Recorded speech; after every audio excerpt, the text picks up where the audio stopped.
Mamia ya watu kutoka sehemu mbalimbali jijini Nairobi walinufaika na matibabu ya bure yaliyoandaliwa na msikiti wa Al-Amin ikishirikiana na mashirika mbalimbali ya Kiislamu kama vile runinga ya Horizon, kamati ya kitaifa ya Waislamu inayoshughulikia masuala ya ugonjwa wa corona, shirika la Light Sisters, chama cha wanafunzi Waislamu wa chuo kikuu cha Nairobi, shirika la afya na utafiti Afrika, Al Khair Foundation, Umma Foundation, chuo cha mafunzo cha jamii na mengine. We have received numerous appeals from desperate Kenyans asking for medical aid. It is our wish, just like it is the wish of other Kenyans, to see normalcy return to our healthcare system. There has been a big standoff between the government and the medical personnel, which has been ongoing for quite some time and has led to the breakdown of the healthcare system. And we as Muslims, we get very many appeals from the community where we have noted that people really need a lot of medical attention. And we sat down with many organizations and we decided to hold a 2-day medical camp to try and mitigate what is happening, the crisis for the Mwananchi. We've been facing a lot of challenges, mostly in the masajids. People come to us, they don't have anything, and when they go to the private hospitals, they are charged a lot of money. The people who are affected most in this whole scenario are the poor people, the common people. The common Mwananchi, sometimes also called Wanjiku. So we thought we can at least lend a hand to this plight and have this medical camp to just at least help whatever we can do. This is the much we can do.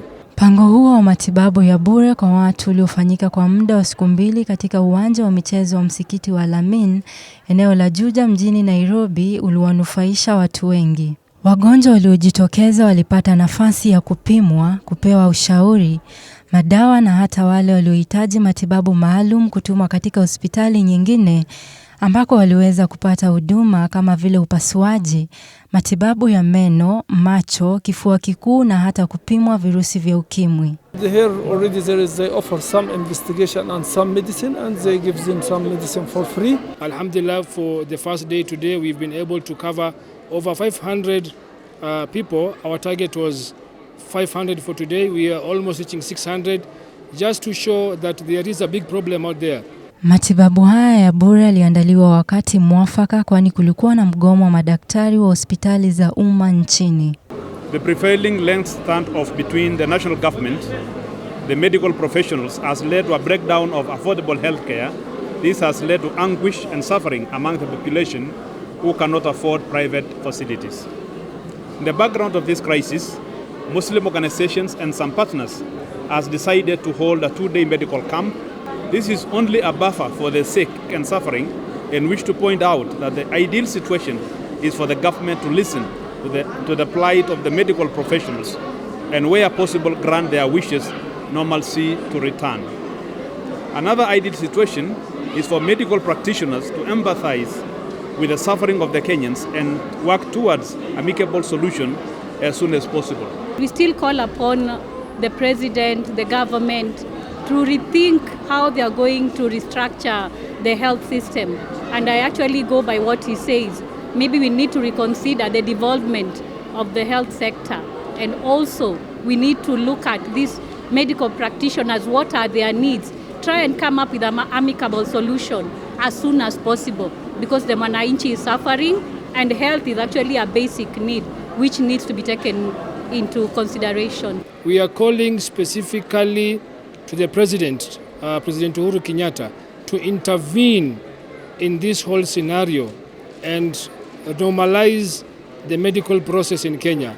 People are suffering, people are having a lot of trouble. Today, the people we've seen, some people are critical, but what can they do? They are just staying at home waiting for nothing to happen, because as it is just a pull and push from every other front. Mwanzoni mwa mwaka huu, serikali ya kaunti ya Mombasa iliwapiga kalamu madaktari 86 waliokuwa wamekataa kurejea kazini tangu mwezi wa Disemba mwaka wa 2020 kwa kulalamikia kuhusu mazingira duni ya kufanya kazi wanapokabiliana na janga la corona, uamuzi ambao ulibadilishwa baadaye. The numbers that have come are too big We have all the different departments. We have the tuberculosis cases, being diagnosed. We are taking samples. We'll follow them up later. We have gynecology department. We have general department. We have pediatrics. The demand in this area, and this is a middle income. Our population, almost 0.5%, are living below poverty. They are in need and they have serious cases. There are patients who have stayed with their problems just because they don't have the finance. I saw a child with a problem for now 6 years, and it has not been managed because the mother does not have that money for that child to go for surgery. And alhamdulillah, we have linked that child to Nairobi East End. Kwa kweli huduma ya matibabu kwa hivi sasa ni shida, na kuna watu wanahitaji matibabu lakini hawawezi pata hizo senti hata za kununua Panadol, ama wakaenda kuangaliwa na daktari tu akamwambia wewe ni mgonjwa hivi wakasaidika. Wengi wanasalia manyumbani na wanaumilia manyumbani, hasa katika muhula wa COVID. Mambo yamekuwa magumu sana. Mpango huo wa matibabu ya bure uliwanufaisha watu wengi, wakiwemo wale wanaoishi katika mazingira duni. Mimi walivyokuja, nimekuja kwa ajili ya kuumwa macho na kichwa na kifua. Niliona kwamba ni vizuri nije nikuwe katika hafla hii kusaidia hapa na pale ili tuweze kuhudumia watu. Nimekuwa mgonjwa kwa wiki karibu 2 na nikienda hospitali ya serikali napata zimefungwa. Sababu mimi kwa uwezo wangu siwezi tibiwa na private. Juu sina pesa ya kupea hospitali ya private, huwa natibiwa na serikali. Na madaktari wa serikali saa hii wamekoma. Sasa nashukuru mwenye amenileta hapa juu nimetibiwa, nimekaribishwa vizuri na nimepewa dawa zangu mimi pamoja na mtoto wangu. Kutokana na ukosefu wa baadhi ya vifaa maalum vya matibabu na wataalamu, waandalizi walishirikiana na hospitali za hapa nchini ili kusaidia wagonjwa wanaohitaji matibabu maalum. Alhamdulillah, we have an eye department, we have the dental department, we have the gynecologist here, we have the ENT, we have general practitioners, even have the surgeons. We have the TB desk where we have people who are manning that. We have the HIV and counseling desk, and also we have psychiatrists who are also working on the mental health. And with all this, we have a lab where we are having people being tested. Na kwamba wengi watapewa discounts za pengine surgery after referral, na kwamba hii si kawaida. Ukienda kwa hospitali utapata unalipa 100%, lakini juu ya hafla kama hii tunapata mtu atalipa tu 50%. Idadi kubwa ya wagonjwa waliopanga foleni katika sehemu ya madawa waliitisha dawa sampuli moja, ishara ya kuonyesha wengi hawazingatii lishe bora. Sana shida tumekuwa tunakumbana nayo ni shida za infection za tumbo. So I can say kulingana na makazi hapa hivi, what we've been experiencing is GIT infection, mostly GIT infections. Now, concerning some of the dietary issues there, most people are complaining of the gastritis, acidic, some of acidic factors. So I think those are some of the major things that we have experienced. The issue of GIT ni chakula sana, because ukiangalia diet ya watu wengi, it's so much compromised. People are not taking maybe vegetables. People are so much into these spices food. So I think those are most of the contributing factor to the GIT problems. Waliotibiwa walitoa shukrani za dhati kwa wafadhili, huku wakikiri kuwa wamekuwa wakiteseka kwa muda mrefu wasijue la kufanya. Kwa kweli nimeshukuru kwa huduma hii kwa sababu ni free, ni ya bure, hauchajiwi. Japokuwa dawa zingine hapa hauna, ndio wanakuambia kanunue au uende kliniki yote ukachukue pale ndio unaweza kupata.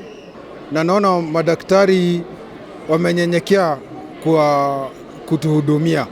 Wanatuhudumia vizuri.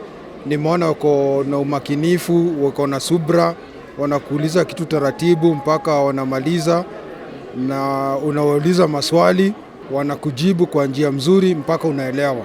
Daktari Sami ambaye ni mshauri kwa mambo ya upasuaji ameelezea umuhimu wa mpango wa matibabu ya bure, huku akikiri kuwa watu wengi wamenufaika, hasa wale wasiokuwa na uwezo wa kugharamia matibabu katika hospitali za kibinafsi. Most of them they have a chronic problem for surgery. For example, someone has a very big prostate and he can't offer that money. It needs a lot of money. So we are trying to help him to do that for free, inshallah. We'll try to do for him that issue because this, he's working now with catheter. He can't work with that for free. He should put catheter all time. So he can't continue his life with catheter, of course, without operations. We should do. If we didn't help him, so he will not do. He will continue for his life, or his kidney will finish, will disappear, will fail. Licha ya madaktari, wauguzi na hata waandalizi wa shughuli hii kujitolea kusaidia, bado walikumbana na changamoto si haba. The patients are many. One, we didn't have enough personnel, the human resource. Secondly, there were some drugs that were not there, especially on the eye side, but I think on the other areas it was well covered. Areas like ophthalmology, I think the cases were so many. We had a few practitioners in that area. We had several serious cases. We are grateful that several institutions and organizations and hospitals have come to work with us, like Nairobi East End has actually accepted to register and take cases that they can manage, whether they're surgical or have chronic cases or they need further management.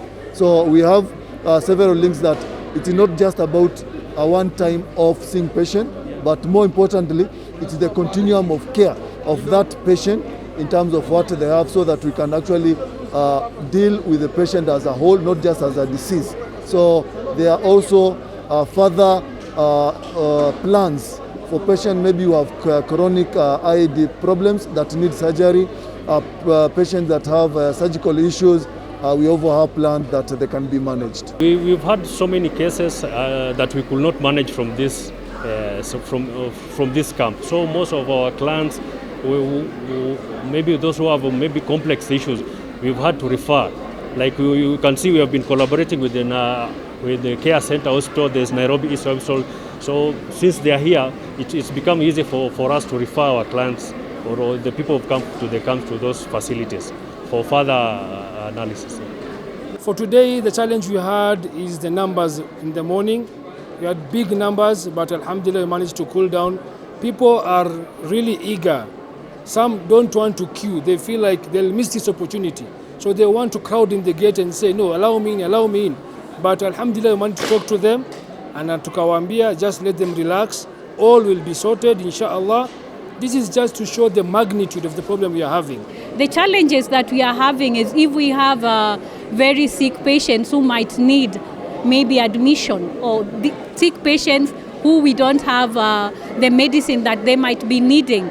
So we have to actually buy or refer them for further attention outside. Upatikanaji wa matibabu bora umebakia kuwa changamoto kubwa kwa wananchi wengi katika sehemu kadhaa nchini. Ndiposa mashirika haya yakaamua kuandaa matibabu ya bure ili kufaidi watu katika jamii. We also call upon other Kenyans of all walks of life to work together during this trying moment to hold similar projects to help the sick and the needy families. I think our plan is still to see how well can we still continue pleading to the government, engaging with the government, also engaging with the medical professionals to empathize and also try and come with solutions as fast as possible. As Muslims, we are driven to these lessons in the Quran that says that whoever saves a little is like he saved the whole of humanity. We wish to thank all Muslim organizations, partners, medical personnel and volunteers who are here with us. May Allah bless them abundantly.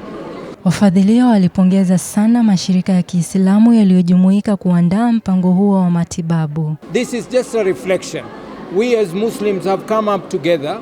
We are trying to respond to this need, but the government needs to get through with this issue. And we feel that healthcare could even be worse in the periphery, in the counties. And therefore we are urging the government, even if it is possible, to reconsider whether health should have been devolved. Watu wakisikia kama hawa Light Sisters wanafanya kitu, waje wa join, washirikiane, kwa sababu hakuna mgonjwa Muislamu na hakuna mgonjwa Mkristo, hakuna mgonjwa Mprotestant ama ICA. Sisi wote ni binadamu na ugonjwa hujui mkubwa wala mdogo. Ni kama vile COVID imekuja. inapata mtoto mdogo wa mwezi mmoja, siku mbili, shosho. Kwa hivyo ningependa kitu kama hicho kikiwa watu wachangie, na si hapa peke yake, hata kitu kama si hawa like sister wamefanya na watu wengine wamefanya mahali pengine, wasaidie katika huo mwito. Yeah, I tell all of them first to help poor people whatever he is available, even in his hospital also. If he saw someone poor also, he should cooperate with him. He should try to help him by any issues, by any means like that. I think as a stopgap, this is good, but I don't think it should be the solution. I think in the long term, in the future, what we need is actually to have our own facilities. We have the human resource that we can actually be continuously supporting, helping, and giving back to our population, to our people. So I think for me personally, if you ask me, medical camp is just a stopgap thing to do. But in the long run, we need to have permanent facilities, permanent activities that are actually supporting our people in the sector of health. Nikiripotia ripoti Horizon. Jina langu ni Beatrice Kageha.